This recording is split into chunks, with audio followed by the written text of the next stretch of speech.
So hello welcome everyone wireless classes के एक new और इम्पोर्टेंट क्लास में आप सभी का वेलकम है। आई होप आप सभी अच्छे होंगे और अपनी प्रिपरेशन अच्छे से कर रहे होंगे। वायरलेस क्लासेस चैनल को सब्सक्राइब नहीं किया है तो कर लीजिएगा, क्योंकि जो अगली क्लास आने वाली है वो बहुत ही बेहतरीन आने वाली है। आप सभी के लिए मैं वायरल पेपर लेकर के आने वाला हूँ, या फिर कह लें कि वायरल क्वेश्चंस जो आप सभी के पेपर में देखने को मिलेंगे। 100% कंप्यूटर के पेपर में ये प्रश्न आपको देखने को मिलेंगे। ठीक है, आज हम सबसे पहले डिस्कस करने वाले हैं इस क्लास में कंप्यूटर की कॉपी आप सभी को किस प्रकार लिखना है, क्योंकि इसमें आप सभी को प्रोग्राम्स भी लिखना होता है, थ्योरेटिकल पार्ट भी लिखना होता है, या फिर ये कह लें कि बोर्ड परीक्षा की जो कॉपी होती है उसमें आपको क्या क्या चीजें जो आप सभी को मैंडेटरी है वो लिखना है, किस तरीके से लिखना है। आप सभी के मेजरली बहुत सारे डाउट्स थे। सो ये कॉपी है आयुष तिवारी का, जिन्होंने बोर्ड परीक्षा 2025 में प्रतिभाग किया था और कंप्यूटर में इनका 94 मार्क्स आया हुआ है। तो इस कॉपी को पूरा अच्छे से देखेंगे। वीडियो बहुत ही शॉर्ट है, लेकिन आप सभी को काफी हेल्प मिलने वाला है इस क्लास से। तो चलिए स्टार्ट करते हैं। सब्सक्राइब कर लीजिएगा। धमाकेदार क्लासेस आप सभी के बोर्ड परीक्षा से पहले यहाँ पर देखने को मिलेगी, केवल वायरलेस क्लासेस पे हर्ष पाठक सर के साथ। So let's start.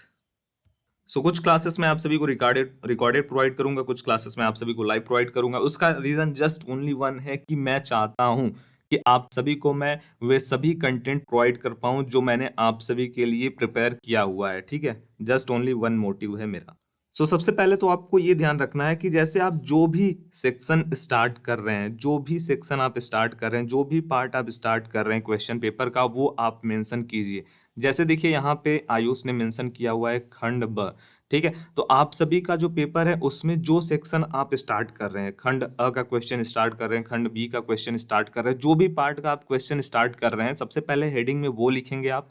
उसके बाद वो किस तरीके का प्रश्न है, वर्णात्मक प्रश्न है तो उसको आप बताइए। फिर उसके बाद उस खंड में भी आप सभी का वो प्रश्न है अति लघु उत्तरीय है, लघु उत्तरीय है, दीर्घ उत्तरीय है, वो लिखिए आप। 2-3 हेडिंग जो है आप सभी को 100% जो है लिखना कंफर्म है। मतलब कि किसी भी प्रश्न का आप आंसर लिख रहे हैं तो उससे पहले आपको हेडिंग लिखना है। उस प्रश्न के उत्तर से रिलेटेड आपको पूरा का पूरा डिटेलिंग हेडिंग में बताना है कि ये जो उत्तर है वो किस चीज का है। और इसके लिए थोड़ा सा आप जो पेन यूज कीजिए, वो हेडिंग हेडिंग के लिए जो है ना, वो थोड़ा सा जो है आप सभी का हेडिंग वाला पेन होना चाहिए। एक तरीके से आप कह लो, बहुत ज्यादा नहीं कि बहुत ज्यादा वो लाइक उसका पेन का जो विड्थ है वो बहुत ज्यादा हो, बहुत ज्यादा भी ना हो और बहुत कम भी ना हो। जैसे कि वो थोड़ा सा आप सभी को दूर से ही देखने में पता चल जाए कि हाँ यहाँ पे कुछ इंपॉर्टेंट चीजें मेंशन की गई है। ठीक है, तो पहला पॉइंट उस क्वेश्चन का जो है खंड क्या है और वो क्वेश्चन किस तरीके का है। दूसरा पॉइंट आप सभी को डिस्कस करना है, वहां पे एज ए हेडिंग लिखना है कि वो किस तरीके का प्रश्न है, अति लघु उत्तरीय है, लघु उत्तरीय या फिर दीर्घ उत्तरीय है। फिर उसके बाद थर्ड पॉइंट में आप सभी को लिखना है प्रश्नोत्तर संख्या। प्रश्नोत्तर संख्या 1 है, 2 है, 3 है, 4 है। फिर उसके बाद आप यहाँ पे लिखेंगे उसका उत्तर। ठीक है, एंड देखिए किस तरीके से यहाँ पे लिखा गया है एक एक चीजों को। यहाँ पे जैसे कि क्वेश्चन आई थिंक पूछा गया होगा रिलेशनल ऑपरेटर से रिलेटेड। ठीक है, रिलेशनल ऑपरेटर क्या होता है, समथिंग आपको यहाँ पे क्वेश्चन जैसे एज्यूम कीजिए पूछा गया है रिलेशनल ऑपरेटर क्या है। तो देखिए यहाँ पे क्या लिखा है, जो रिलेशनल ऑपरेटर है सबसे पहले तो यहाँ पे उसका सिंबल आयुष ने बताया है। ये जो सिंबल है, जो चिन्ह है, एक प्रकार का रिलेशनल ऑपरेटर होता है जिसका प्रयोग किन्हीं दो मानों के मध्य तुलना करने के लिए प्रयोग किया जाता है। जैसे अब देखो यहाँ पे दो चीजें इन्होंने मेंशन किया है। सबसे पहला मेंशन किया है थ्योरी। ठीक है, थ्योरी भी मेंशन किया है और थ्योरी के जस्ट बाद एक एग्जाम्पल, एक एग्जाम्पल। और ये देखो केवल शॉर्ट एंड शॉर्ट मीन्स जो हमारे अति लघु उत्तरीय प्रश्न है, जो आप सभी के अराउंड 1 से 2 मार्क्स वाले क्वेश्चन है, उसमें भी देखो इन्होंने कितने अच्छे से डिटेलिंग किया हुआ है। ठीक है, तो यही चीज आप सभी को फॉलो करना है। सबसे पहले थ्योरी, उसके बाद उसका छोटा सा एक एग्जाम्पल। देखो सेकंड क्वेश्चन यहाँ पे पूछा गया होगा लाइक 2 डायमेंशनल एरे से रिलेटेड, तो देखो इन्होंने सबसे पहले प्रश्नोत्तर संख्या 2 और उसके बाद उत्तर। तो हेडिंग लिखना बहुत ही अच्छा है और बहुत ही यूजफुल है। द्विविमीय में एरे में प्रारंभिक मान देने का प्रारूप निम्न प्रकार का होता है। ठीक है, देखो यहाँ पे एग्जाम्पल, एक अच्छा सा यहाँ पे एग्जाम्पल दिया है। तो देखो यहाँ पे आपको नोटिस ये करना है कि जो भी क्वेश्चन का आंसर इन्होंने लिखा है उसके साथ एग्जाम्पल अगर है, प्रोग्राम है, तो उसको भी मेंशन किया है। जैसे देखो कि क्वेश्चन नंबर 3 में जो है आपसे पूछा गया है कि गेट एस जो फंक्शन है उसके बारे में लिखना है। तो गेट एस एक प्रकार का अनफॉर्मेटेड इनपुट फंक्शन होता है जो किसी स्ट्रिंग को इनपुट के रूप में ग्रहण करता है। इसका प्रारूप निम्न प्रकार का है। प्रारूप का मतलब क्या होता है, सिंटेक्स।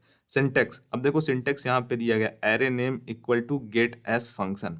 ठीक है, तो देखो यहाँ पे एग्जाम्पल भी आपको लिखना है। प्रोग्राम, अगर आप कंप्यूटर का पेपर देने जा रहे हैं तो आपको थ्योरी के साथ साथ एग्जाम्पल लिखना मस्ट है, इम्पोर्टेंट है। अगर आप लिखेंगे तो आपके बहुत अच्छे मार्क्स आएंगे। और आयुष का पूरे डिस्ट्रिक्ट में अराउंड 11th पोजीशन था, 11th रैंक था।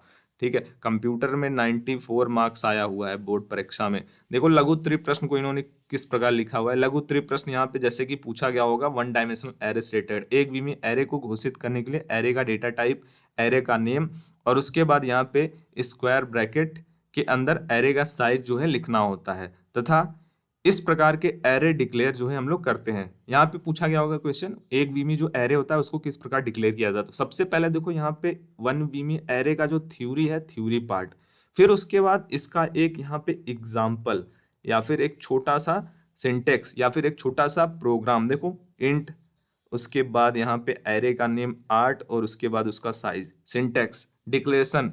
और ये चीजें अगर आप करोगे ना तो आपको बहुत ही अच्छा रिजल्ट देखने को मिलेगा। सेकंड नंबर क्वेश्चन में भी आप देख सकते हो फंक्शन से रिलेटेड पूछा गया है, तो फंक्शन का थ्योरी, फिर उसके बाद फंक्शन का जो है पूरा का पूरा सिंटेक्स।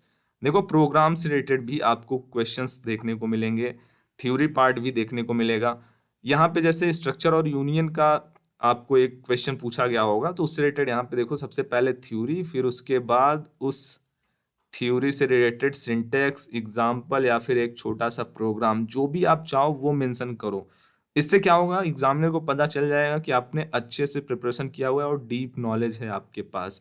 और हेडिंग, हेडिंग वाइज आपको लिखना है। जैसे देखो हेडिंग के लिए ब्लैक का भी आप यूज कर सकते हो। जैसे देखो यहाँ पे एग्जाम्पल के लिए ब्लैक कलर का हेडिंग है, फिर उसके बाद सिंटेक्स है, एग्जाम्पल है, सब कुछ हेडिंग वाइज यहाँ पे मेंशन किया है यूज ने। और आपको भी इस जो कॉपी है उसको दिखाने का मेरा मोटिव यही है कि आप कुछ इस प्रकार आप फॉर्मेट को फॉलो कीजिए। यहाँ पे देखिए प्रोग्राम अगर लिखने के लिए आपको दिया जा रहा है, तो प्रोग्राम में आपको क्या करना है, सबसे पहले देखो इंक्लूड stdio.h, इंक्लूड conio.h, फिर उसके बाद यहाँ पे इन्होंने रिटर्न लिखा हुआ है, तो यहाँ पे इनको return means int return type लिखा हुआ है फंक्शन का, तो यहाँ पे रिटर्न भी लिखना होगा।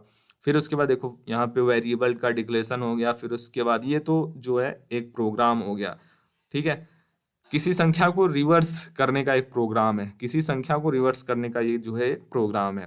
सो कुछ इस तरीके से पूरा का पूरा आप लोग देख सकते हैं। और किस प्रकार इन्होंने जो है हेडिंग वाइज चीज़ों को बताया हुआ, जैसे सॉर्टिंग बताया तो सॉर्टिंग, बबल सॉर्ट हो गया, सिलेक्शन सॉर्ट हो गया, विथ हेडिंग एंड चीज़ों को कॉन्सेप्ट को समझाया है इन डीप में। ठीक है, तो देखो कॉन्सेप्ट को आपको बताना है, हेडिंग पे फोकस करना है। और मैं फिर से कह रहा हूँ, हिंदी मीडियम के जो छात्र हैं वो मिक्सअप करके लिखेंगे, हिंदी और इंग्लिश बोथ लैंग्वेज में लिखेंगे, तो आपको एक बेटर रिजल्ट मिलेगा। और with theory and with example, with syntax, with program आप ट्राई कीजिएगा।